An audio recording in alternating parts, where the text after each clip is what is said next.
വാറുണ്ട്. അദ്ദേഹം അകത്തായിരിക്കും. നമസ്കാരം. നമസ്കാരം. ഞാൻ നിങ്ങളെ വിളിപ്പിച്ചത് എന്തിനാണെന്ന് അറിയാമോ? ഇല്ല. ഏതായാലും അങ്ങോട്ട് വരാൻ നന്നായി.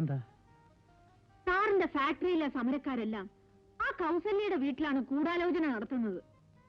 അവരെങ്ങാനും കണ്ടാൽ ഇരിക്കും. അതെ, അധികകാലം ഗൂഢാലോചന നടത്തില്ല. ഞങ്ങളെ അന്വേഷിച്ചു വരുന്നവരെല്ലാം ആ കാതറും നാരദനും നമ്പൂരിയും ചേർന്ന് വിരട്ടി ഓടിക്കുകയാണ്. അതുകൊണ്ടിപ്പോ ആരും ഒന്നിനും വിളിക്കുന്നില്ല. അവരെ ഒതുക്കാനാണ് പരിപാടി ഇട്ടിരിക്കുന്നത്. ഇന്ന് റെസ്റ്റ് ഹൗസിൽ ഒരു മന്ത്രി വരുന്നുണ്ട്. അയാളെ നമുക്ക് കയ്യിലെടുക്കണം. അമ്മയും കൂടെ വരട്ടെ? വേണ്ട, അയാൾ കള്ളു കുടിക്കില്ല, കൈക്കൂലി വാങ്ങില്ല. ഇത്രയുള്ളോ? ബാക്കി ഞാൻ ഏറ്റു. സമയം മാത്രം പറഞ്ഞാ മതി. അത് ഞാൻ അറിയിക്കാം. പക്ഷേ നീ റെസ്റ്റ് ഹൗസിൽ എത്തണം. പോയിക്കോളൂ. എന്നാ നിങ്ങൾ ഇറങ്ങട്ടെ. ഞാനുണ്ടാവില്ല.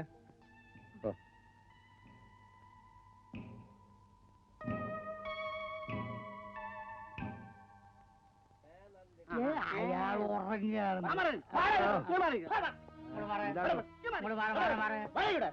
അങ്ങോട്ട് പോട്ടെ. ഇവരൊരു കഥാപ്രസംഗക്കാരാ. ഇവര് വന്ന വാനും ഒരു ഭരണകക്ഷി MLA ടൂറിസ്റ്റുകാരും തമ്മിൽ കൂട്ടിയിടിച്ചു. ഒതുങ്ങുന്ന ലക്ഷണമില്ല. അതുകൊണ്ട് ഞങ്ങൾ കൈയോടെ കൂട്ടിക്കൊണ്ട് പോന്നു. എന്നിട്ട് MLA ഡ്രൈവർ അവിടെ? അവനെ പിടിച്ചിട്ട് എന്റെ തൊപ്പി പോകുന്ന കാണാല്ലേ. ആ MLA ഞങ്ങളെ പരിപാടി മുടക്കാൻ വേണ്ടി മനഃപൂർവ്വം കൊണ്ട് ചിടിപ്പിച്ചതാണ്. ഇങ്ങോട്ട് പോടാ, അങ്ങോട്ട് പോടാ, ഇങ്ങോട്ട് താടാ, ചെരുപ്പ് ഇവിടെ പോടാ. ആട്ടെ, ഇതിലാരാ ഭാഗവതര്? ഇവൻ നമ്മുടെ പഴയ ബലാസംഘം. ഇവനാ പഴയ വിഗ്രഹം. നിനക്ക് പക്കാല പാടാൻ അറിയാമോ? അതെ, പാടാ. സുക്കാലറായനീ സുക്കാലറായനീ സുക്കാല. പക്കാല പാടാൻ പറഞ്ഞിട്ട് ചുക്കാല പാടുന്നു. റാസ്കൽ. എന്താടാ, പോലീസ് ഡിപ്പാർട്ട്മെന്റിന് സംഗീത വാസന ഇല്ലെന്ന് വിചാരിച്ചു?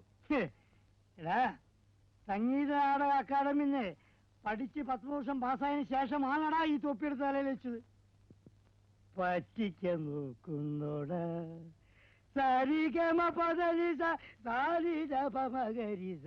പറ്റിക്കാൻ നോക്കുന്നോടാ ഞങ്ങളെ നീ പറ്റിക്കാൻ നോക്കുന്നോടാ.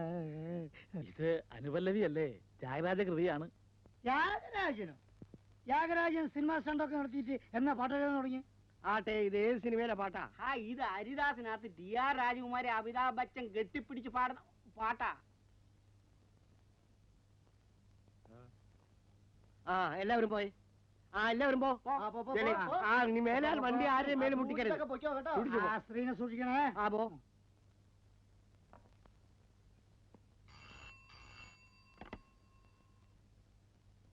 Hello, yes, Menon here. ഖാദറെ കൊന്നു? എവിടെ വെച്ച്? അറിയില്ലാത്ത മൃതദേഹം കടൽ തള്ളിയെന്നോ? വേണ്ടായിരുന്നു. സാറേ, എല്ലാം കുഴഞ്ഞു. എല്ലാ പാർട്ടിക്കാരും ഇളകിയിരിക്കുക. എന്താടോ? സകല കടകളും അടച്ച് കറുത്ത കൊടിയും തൂക്കിക്കഴിഞ്ഞു. ഖാദറിന്റെ ഖാദന്മാരെ കണ്ടുപിടിക്കുന്നത് വരെ ഹർത്താലാണെന്നാ അവന്മാര് പറഞ്ഞത്. ഒരു ചായ പോലും കിട്ടില്ലല്ലോ, കുഴങ്ങിയല്ലോ. അല്ല, അത് പിന്നെ ജനം അടങ്ങിയിരിക്കൂ. അല്ല, ഖാദറിനെ കൊന്നത് ആരാണെന്ന് വല്ലവരും പറഞ്ഞോ? സാറേ, ഖാദറിനെ കൊന്നത് ഞാനാണെന്ന് ആരെങ്കിലും വന്ന് പറയോ? അത് നേരാ. ഇതൊരു രാഷ്ട്രീയ കൊലപാതകമാണ്. ഒരു ജനപ്രതിനിധി എന്ന നിലയ്ക്ക് എനിക്കിത് കണ്ടില്ലെന്ന് നടിച്ചിരിക്കാൻ സാധ്യമല്ല. ഏതായാലും സാധാരണക്കാലം പോണം. 2 ദിവസത്തിനകം പ്രതിയെ ഞങ്ങൾ പിടിക്കും. ബൈ ദ ബൈ, എനിക്ക് കിട്ടിയ ചില വിവരങ്ങൾ ഞാൻ പറയുകയാണ്. നിങ്ങളെപ്പോലുള്ളവരുടെ സഹകരണം കൊണ്ട് ഇത്തരം കേസുകൾക്ക് തുമ്മുണ്ടാക്കാൻ കഴിയും സാർ. നാരദൻ താമസിച്ചിരുന്ന വീട്ടിലെ കൗസല്യയും കൊല്ലപ്പെട്ട ഖാദറും തമ്മിൽ എന്തോ ബന്ധമുണ്ടായിരുന്നെന്നും അത് നാരദൻ കണ്ടെന്നും ഏറ്റുമുട്ടലുണ്ടായെന്നും ഒക്കെയാണ് പറഞ്ഞു കേട്ടത്. ഞങ്ങളോട് അങ്ങനെ ഇതുവരെ ആരും പറഞ്ഞിട്ടില്ല. ഞാൻ അറിഞ്ഞത് പറഞ്ഞു. ഇനി നിങ്ങളുടെ കഴിവ്. ഞങ്ങളിതിൽ ഞങ്ങളുടെ കഴിവ് കാണിക്കും.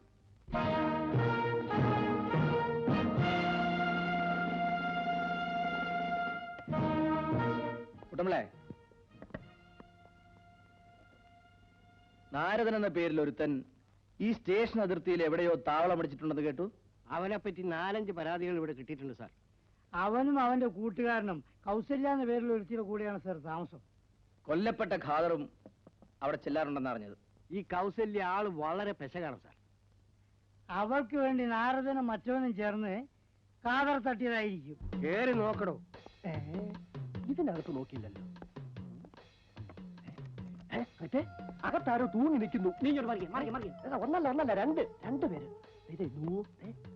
അവളായിരിക്കും, അവനും കാണും. ഒറ്റക്കമ്പിയിൽ ഇരട്ട തൂക്കം. അകത്ത് കേറി നോക്കണോ? അകത്ത് കേറി നോക്കാം. എന്തോ ഒരു സ്മെല്ലിങ്. തുറന്നു നോക്ക്. എന്തോ ഒരു സ്മെല്ലിങ്. തട്ടി തുറക്കണോ? ആദ്യ തള്ളം കൊട്ട്. എന്റെ കൈ ഒടിഞ്ഞേ. കൈ പോയേ. അയ്യോ എന്റെ തൊപ്പി. എന്റെ തൊപ്പി എവിടെയാണ്? അയ്യോ എവിടെ? തൊപ്പി എവിടെയാണ്?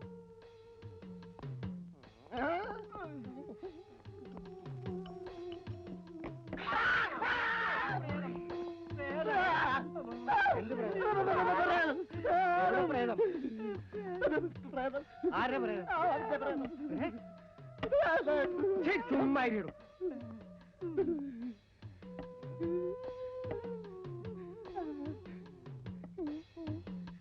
ഇവിടെ വെച്ചെന്തൊരു പിടിവലി നടന്നിട്ടുണ്ട്. ഇന്ന് ഷൂട്ടിംഗ് ക്യാൻസൽ, എല്ലാരും പോങ്ക. അതിന് മാസം ഷൂട്ടിംഗ് നടന്നില്ലല്ലോ. എന്ത് ചെയ്യാൻ, പടം കുറഞ്ഞു പോയി. ഒരു പടത്തിന് 50,000 60,000 ഒക്കെ ചോദിച്ചാൽ ആര് വിളിക്കാൻ? അതൊക്കെ ചോദിക്കാൻ നീ ആരടാ? മര്യാദക്കും തരികം. എന്ത് പറഞ്ഞടാ? മേലിൽ ഈ പടി കയറിപ്പോരുത്. ഇതുവരെ ചെയ്തതിന്റെ കൂലിങ് തന്നാ കേസ് കൊടുക്ക്. തൊഴിലില്ലാതെ തെണ്ടി നടന്നപ്പോ വിളിച്ചു കയറ്റിയുള്ള നന്ദി. നീ അപ്പൊക്കെ ചോട നടത്തിയ കാലം മുതലുള്ള കഥ എനിക്കറിയാം. ഇറങ്ങട പുറത്ത്. ഞാനിപ്പോ പോകുന്നു. പോടാ.